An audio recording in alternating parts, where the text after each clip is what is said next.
नमस्कार मित्रांनो, या मालिकेच्या आजच्या सुपर भागामध्ये आपलं स्वागत आहे आणि त्यामध्ये ऋषी आणि कमळीला टेम्पोने धडक मारता क्षणी व्हिडिओमधून अनिका ते बघत असते आणि त्याच वेळेस जेव्हा आता ऋषीच्या डोक्यातील हेल्मेट खाली पडून ऋषी खाली पडतो आणि त्याच वेळेस आता इकडे अनिकाला तिच्या व्हिडिओ कॉलमध्ये आता ऋषी आता गाडीवर असल्याचे आणि ऋषीचा अपघात झाल्याचे समजता क्षणी अनिकाच्या हातातून मोबाईल गळून पडतो तर रागिनी कामिनीला मोठा धक्का बसतो आणि इकडे आता त्याच वेळेस ऋषी बेशुद्ध झालेला असतो तर कमळी ही अलगद खोक्यावर पडलेली असल्यामुळे कमळीला काही झालं नसतं.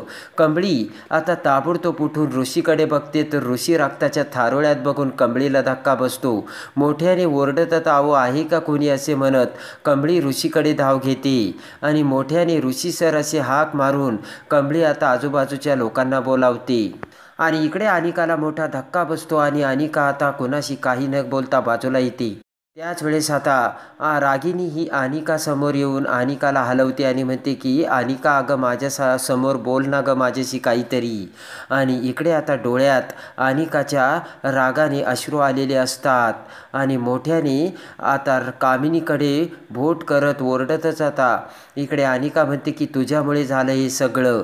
रागिनी म्हणते की आपल्या आजीसोबत असं कुणी बोलतं का. आणि पटकन आता टेबलवरचा पॉट उचलून आता अनिका कामिनीला मारायला धावते आणि म्हणते तुझ्यामुळे माझ्या ऋषीचा अपघात झाला. आणि अनिका म्हणते तरी मी बोलत होते मला कोण आहे तो मुलगा बघायचा आहे म्हणून, पण तुम्ही लोकांनी माझं काही ऐकलंच नाही असे अनिका बोलते. आणि बोट करत आता अनिका म्हणते तुझ्यामुळे जर माझ्या ऋषीला काही झालं तर बघ.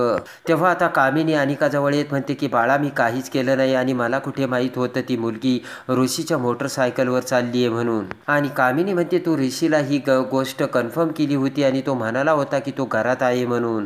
आणि कामिनी म्हणते की मग मला कसं कळणार ऋषी तिथे असेल म्हणून. रागिनी म्हणते की यामध्ये आईची काय चूक आहे, तो ऋषी आहे याची कुणालाच कल्पना नव्हती. तेव्हा आता मोठ्याने अनिका शट ऑफ असे ओरडत दोघींना शांत करते. आणि आता मोठ्याने कामिनी ओरडत म्हणते की आवाज वाढवू नकोस, मी जो काही प्लान केला तो सगळा तुझ्यासाठी केला आहे अनिके. आणि आता कामिनी म्हणते की त्या मोटरसायकलवर बसलेल्या ऋषीला मी कसं ओळखणार अनिके सांग ना तुम्हाला.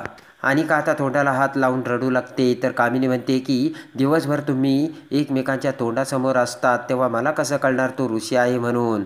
आणि उगाच माझ्यावर काही आरोप करू नकोस असे कामिनी सांगते. तरीसुद्धा बोट करत अनिका म्हणते तुझ्यामुळे माझा ऋषी या कंडिशनमध्ये आहे आणि जर त्याला काही झालं तर माझे इतकं कुणी वाईट असणार नाही बघ असे म्हणत अनिका बाहेर निघून जाते. आणि इकडे आता कमळी ही ऋषीला हॉस्पिटलमध्ये घेऊन आलेली असते. रडतच कमळी आता त्या वॉर्ड बॉयला म्हणते की अहो कुणी आहे का आणि बघा पेशंटची किती वाईट अवस्था झाली आणि त्यांना ताबडतोब ॲडमिट करा. वॉर्ड बॉय म्हणतो की अहो ही तर मग पोलीस केस आहे आणि पोलीस आल्याशिवाय आम्ही यांना हातसुद्धा लावू शकत नाही.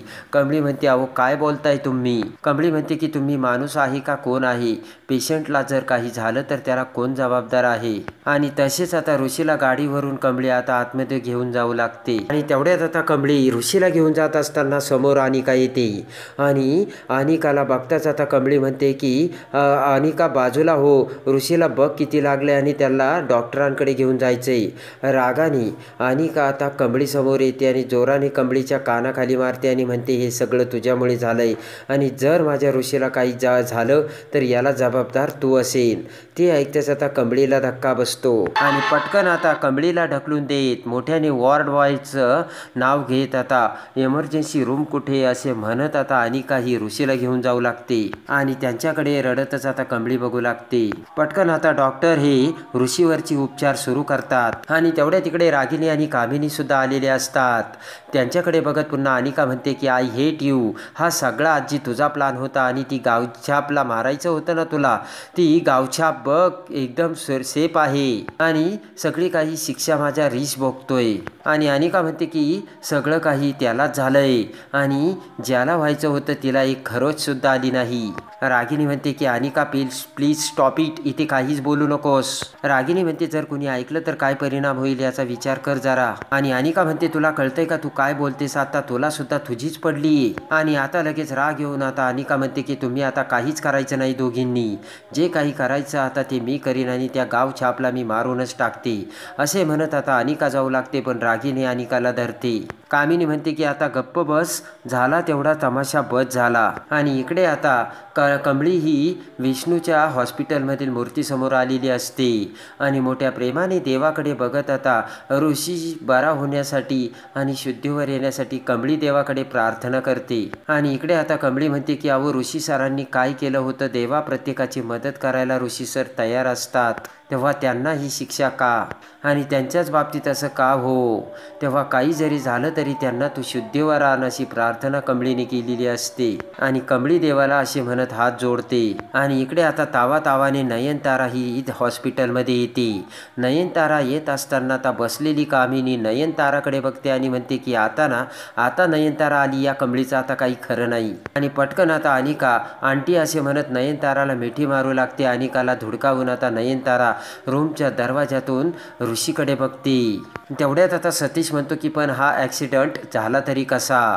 ते ऐकताच आता कामिनी म्हणते काय सांगणार सतीश, एखादी गोष्ट जर व्हायची असली तर ती होतीच. आणि कामिनी म्हणते या सगळ्याला कारणीभूत मी तुम्हाला सांगू का खरं कोण आहे, तर ती कमळी. आता नयनतारा ते शब्द ऐकते. कामिनी म्हणते की मेन म्हणजे ती मोटरसायकलवर ऋषीच्या मागे बसली होती. ते ऐकताच आता कामिनी ही नयनताराकडे बघते, तर नयनतारांना आता ते शब्द ऐकताच मोठा राग आलेला असतो. आणि रागाने नयनतारा आता समोर हात जोडत असलेल्या कमळीकडे बघते आणि तिच्याकडे जाऊ लागते. इकडे कामिनी विचार करते की मी काय म्हणत होते, आता कमळीचं काही खरं नाही. आणि पटकन आता तिच्या पांढऱ्या केसांना आता कामिनी हात लावते. आणि नयनतारा रागाने आता कमळी समोर येत जोराने कमळीच्या पुन्हा एकदा कानाखाली मारते. आता कमळीला मोठा धक्का बसतो. आणि लगेच आता बोट करत आता नयनतारा म्हणते तुझ्यामुळे माझ्या ऋषीची ही अवस्था झाली, हाऊ डेड यू. सगळेजण आता कमळीकडे बघतात. आणि तेवढ्यात आता कमळी म्हणते मॅडम तुमचा काहीतरी गैरसमज झाला. मी तर तेवढ्यात आता कामिनी म्हणते की गप्प बस, मला सांग ऋषीच्या मोटरसायकलवर पाठीमागे कोण बसलं होतं. कामिनी म्हणते तू ऋषीच्या मोटरसायकलवर पाठीमागे बसली होतीस का नाही, हो की नाही एवढं सांग. तेव्हा आता कमळी म्हणते मी होतो पण माझ्यामुळे हे झालेलं नाहीये. तर अनिका म्हणते खोटं बोलू नकोस. अनिका म्हणते खोटं, तूच ऋषीच्या पाठीमागे बसली होती तेव्हा तुझ्याचमुळे झालं हे. आणि तेवढ्यात आता नयनतारा म्हणते की तू ऋषीच्या पाठीमागे बाईकवर का बसली होतीस आणि तुला काही कळतं का, तुझी आणि त्याची बरोबरी आहे का, असे नयनतारा कमळीला बोलते. नयनतारा म्हणते की का त्याच्यासारखं मागे मागे फिरत असतेस आणि त्याच्या बाईकवर सुद्धा का बसली होतीस. कमळीकडे आता उत्तर नसतं. आणि लगेच आता कमळी म्हणते मी तर माझं काम. तर तेवढ्यात अनिका म्हणते की हिनेच ऋषीला आग्रह केला असेल प्लीज मला हॉस्टेलवर सोड म्हणून. आता अनिका आणि कामिनी कमळीला बोलूच देत नसतात. तेव्हा आता सतीश आता नयनताराला म्हणतो हे बघ ती काय म्हणते, आपण एकदा तिचं ऐकून तर घेऊयात ना. नयनतारा म्हणते सतीश तू गप्प बस. नयनतारा म्हणते तुम्ही या मुलीला ओळखत नाहीये, मी हिचा ना आता चांगलाच अनुभव घेतलाय. कामिनी म्हणते कुठल्या गावातली गरीब पोरगी इथे आली आणि ही 17 गावचं पाणी पिलेली पोरगी आहे. कामिनी म्हणते 1 नंबरची खोटी आणि 1 नंबरची नाटकी मुलगी आहे ही. आणि बघितलं का ही आता सगळ्यांसमोर कसं दाखवते ती, हिलाच ऋषीची लई काळजी आहे आणि आपण कोणीच नाहीये का, अशी कामिनी बोलते. कामिनी म्हणते मी तर तुला असं सांगते की या मुलीला ना तू ऋषीच्या आसपास सुद्धा फिरकू देऊ नकोस नयनतारा.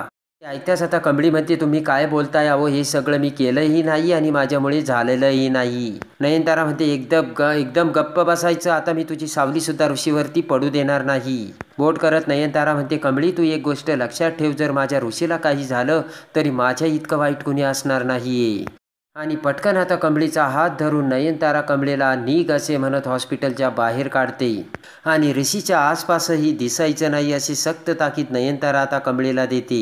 आणि त्यानंतर आता पुन्हा नयनतारा आतमध्ये येताच कमळी पुन्हा आतमध्ये येते आणि म्हणते की मॅडम तुम्ही मला इथून हाकलून लावलायत आणि मला ना माझ्यावरती वाटेल ते आरोप केलेत. आणि कमळी म्हणते माझ्यावर तुम्ही हात उगारलात, मान्य आहे मी ऋषी सरांसोबत होतो. कमळी म्हणते मला सगळं मान्य आहे आणि तुमच्या लेकाला काही झालं म्हणजे तुम्हाला त्रास होणारच हे देखील मला माहिती, पण कुणाच्या तरी सांगण्यावरून तुम्ही माझ्यावर असे आरोप करायला लागलात हे बरोबर नाहीये. कमळी म्हणते की पण एकदा विचार तरी करून बघा, तुम्ही मोठे आहात, तुम्ही अजून हक्काने माझ्या 4 कानाखाली मारा, पण ह्या असला चुकीचा आरोप तुम्ही माझ्यावर करू नका असे कमळी बोलते. आणि मला ते सहन होत नाही, मी खरंच सांगितोय की माझ्यामुळे हे झालेलं नाहीये म्हणून. कमळी म्हणते की अहो ऋषी सरांनी आजवर मला खूप मदत केली आणि त्या देवासारख्या माणसाला काहीतरी होईल याचा मी विचारही करू शकत नाही. कमळी म्हणते तुम्हाला वाटतंय ना मी इथून जावं, फक्त एकदा मला त्यांना भेटू द्यात. आता नयनतारा म्हणते तुझी ही नाटकं आता ताबडतोब बंद कर. माझा ऋषी भोळा बाबडा आहे, त्याला तू तुझ्या जाळ्यात फसवू नकोस. आता नयनतारा म्हणते की तुला मी जे काही सांगितलं ते लक्षात ठेव आणि माझ्या ऋषीच्या आसपास सुद्धा तू दिसायचं नाहीस, कळलं का तुला. आणि लगेच आता नयनतारा आणि सगळेजण कमळी समोरून निघून जातात. तर कमळी ही गणपती बाप्पाकडे बघते. इकडे आता राजनने तो आबाचा फोटो बघितलेला असतो. पटकन आता सरू ही आतमधून दुधाचा ग्लास घेऊन येते. आबाचा फोटो आता राजनने बघितलेला बघून पटकन सरूच्या हातातून आता तो दुधाचा ग्लास खाली पडतो. तेवढ्यात आता ते आवाज येता क्षणी राजन आता सरूकडे बघतो. तर सरू मान फिरवते आणि राजन म्हणतो की हे कधी गेले देवाघरी आणि हे जर यांचं घर आहे तर मग तुम्ही कोण आहात. तेव्हा आता सरू म्हणते हे आमचे घर मालक आहेत. तेव्हा आता राजन म्हणतो हे कधी गेले. तर सरू म्हणते की आम्ही इथे राहायला आलो ना, त्याच्यानंतर ते 2-3 वर्षानंतर गेले. आणि तेवढ्यात आता राजन म्हणतो की यांना एक मुलगी होती ना गौरी नावाची, आणि तिला सुद्धा एक मुलगी होती, तुम्ही त्यांना भेटलात का. हात जोडून आता राजन म्हणतो तुम्हाला जर माहिती असेल तर प्लीज मला सांगा ना. तेव्हा आता सरू म्हणते नाही आम्ही नाही ओळखत त्यांना. आणि तावातावानी लगेच आता सरू आतमध्ये जाते. तर राजन म्हणतो अहो ऐका ना. आणि इकडे आता डॉक्टर हे पुन्हा ऋषीला तपासतात. तेवढ्यात ऋषी शुद्धीवर येत आता कमळी असे नाव घेतो. तेव्हा आता डॉक्टर नर्सला विचारतात की पेशंटचं नाव काय. तेव्हा आता नर्स म्हणते की ऋषी इनामदार. तर आता डॉक्टर ऋषीचे डोळे चेक करतात आणि म्हणतात की मी जे काही बोलतोय ते तुम्हाला कळतंय का ऋषी, आणि ही कमळी कोण. आणि इकडे आता डॉक्टर नर्सला सांगतात घाबरण्याचं काही कारण नाही, पण यांच्यावर लक्ष ठेवा. आणि इकडे आता डॉक्टर बाहेर येताच आता नयनतारा म्हणते की डॉक्टर बोला ना, माझा ऋषी शुद्धीवर आला का, तो काय म्हणतोय ते. आणि डॉक्टर आता नयनताराला म्हणतात की मॅडम रिलॅक्स, ही इज आता आउट ऑफ डेंजर. तेव्हा सगळेजण सुटकेचा श्वास सोडतात. डॉक्टर म्हणतात त्यांच्या डोक्याला खूप मार लागलाय आणि रक्तही गेलंय. डॉक्टर म्हणतात शुद्ध आली होती पण आता पुन्हा ते बेशुद्ध आहेत. नयनतारा म्हणते काय डॉक्टर, तुम्ही आत्ता बोललात ना तो शुद्धीवर आलाय म्हणून. आणि तेवढ्यात आता डॉक्टर म्हणतात की ते शुद्धीवर येतील, तुम्ही काही काळजी करू नका. पण मला एक गोष्ट सांगा, ही कमळी कोण आहे. मागाशी ते शुद्धीत आले ना त्यावेळेस कमळी असं नाव घेत होती. डॉक्टर म्हणतात तुम्ही कमळीला ओळखता का. तेव्हा आता विचार करत नयनतारा इकडे तिकडे बघते आणि म्हणते की आम्ही कोणी कमळीला नाही ओळखत. नयनतारा म्हणते कोण आहे काय माहिती ही कमळी टमळी. नयनतारा डॉक्टरला म्हणते की मी त्याला भेटू शकते का. अनिका म्हणते डॉक्टर आर यू शुअर त्याने कमळीच नाव घेतलं का. आणि अनिका म्हणते तो कमळी नाव का घेईल. डॉक्टर म्हणतात आय एम शुअर त्याने कमळीच नाव घेतलं. अनिकाला ते ऐकून धक्का बसतो आणि तिचंच नाव घेता घेता परत ते बेशुद्ध झाल्याचे आता इकडे डॉक्टर हे सगळ्यांना सांगतात.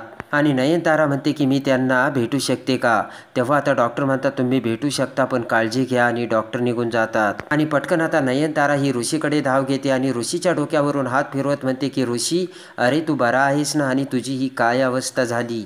अनिका सुद्धा आता ऋषीला म्हणते की ऋषी प्लीज उठणार आहे तू. आणि लगेच आता नयनतारा मोठ्याने अनिकाला म्हणते की अनिका. तर नर्स आता त्यांना बाहेर जायला सांगते. आणि आता अनिका आणि नयनतारा दोघीही बाहेर जातात. आणि इकडे आता निंगी ही कमळी येण्याची वाटच हॉस्टेलवर बघत असते. तेवढ्यात आता निंगीची मैत्रीण तिथे येत म्हणते की अगं निंगी तुला काही कळलंय का, ऋषी सर आणि कमळीचा अपघात झालाय. ते ऐकताच निंगीच्या पायाखालची जमीनच सरकते. पटकन आता निंगी हॉस्पिटलकडे धाव घेते. इकडे आता कमळी हॉस्पिटलमध्ये देवाला सांगत असते की देवा प्लीज ऋषी सरांना मला एकदा भेटायचंय. आणि कमळी म्हणते ऋषी सरांना बरं कर आणि त्यांच्या जीवाला काही बी होऊ देऊ नकोस. धावत पळत तोपर्यंत निंगी तिथे येते आणि कमळीला मिठी मारत म्हणते की काय झालं कमळी, ॲक्सिडेंट कसा झाला आणि ऋषी सर कुठे आहेत आणि ते कसे आहेत. आणि पुन्हा एकदा मिठी मारत निंगी म्हणते की तुला कुठं लागलं तर नाही ना कमळी. आणि कमळी म्हणते काय झालं कसं झालं मी तुला नंतर सांगेल. तर निंगी म्हणते नाही कमळी ऋषी सर कुठे आहेत आणि मला सगळं सांग. कमळी म्हणते मला ऋषी सरांची खूप काळजी वाटते निंगी म्हणते काय झालं कुठे आहेत ते. आणि तेवढ्यात आता नर्स तिथे येताच कमळी तिच्याकडे धाव घेते आणि म्हणते की मॅडम अहो 5 नंबर वॉर्डमधले ते ऋषी सर आहेत ना ते कसे आहेत. नर्स म्हणतात काळजी करण्याचं काही कारण नाही, ते आता आउट ऑफ डेंजर आहेत. तर लगेच आता कमळी सुटकेचा श्वास सोडते. नर्स म्हणते मागाशी ते शुद्धीवर आले होते पण परत बेशुद्ध झाले. पुन्हा आता नर्स तिच्याकडे बघत म्हणते की 1 मिनटं तुमचं नाव कमळी आहे का. तर कमळी म्हणते हो मीच कमळी. तर आता नर्स म्हणते की मागाशी ते शुद्धीवर आले होते तेव्हा त्यांनी तुमचं नाव घेतलं. कमळी म्हणते अजून काय म्हटले. नर्स बस म्हणते अजून काही नाही, नाव घेता घेताच ते बेशुद्ध पडले. आता इकडे निंगी म्हणते की कमळे, ऋषी सर शुद्धीवर आले तेव्हा ते तुझं नाव घेत होते तेव्हा त्यांना तुझीच काळजी लागून राहिली असणार आणि त्यासनी तुलाच भेटायचं असणार कमळे. कमळी म्हणते मला सुद्धा त्यासनी भेटायचं, पण मला कुणी भेटूच देत नाहीये. कमळी म्हणते की नयनतारा मॅडम, तिची आजी आणि अनिका कुणीच मला भेटू द्यायना. आणि इकडे आता निंगी कमळीचा हात धरत म्हणते का तुला भेटू देत नाहीये, बघतेच मी, चल कोण अडवतंय तुला. कमळीचा हात धरून आता निंगी रागाने आता कमळीला आता ऋषीला भेटायला घेऊन जाऊ लागते. आता तिथे रागिनी, कामिनी, नयनतारा सगळे दरवाजासमोर असताना आता निंगी कमळीला घेऊन तिथे येते. सगळेजण आता नयनतारा सगट आता निंगी कमळीकडे बघतात. तर आता निंगी ही कमळी आणि ऋषीची कशी पुन्हा भेट घडवणार हे बघण्यासाठी आणि या मालिकेच्या डेली अपडेटसाठी आपल्या चॅनलला लाईक करा, सबस्क्राईब करा.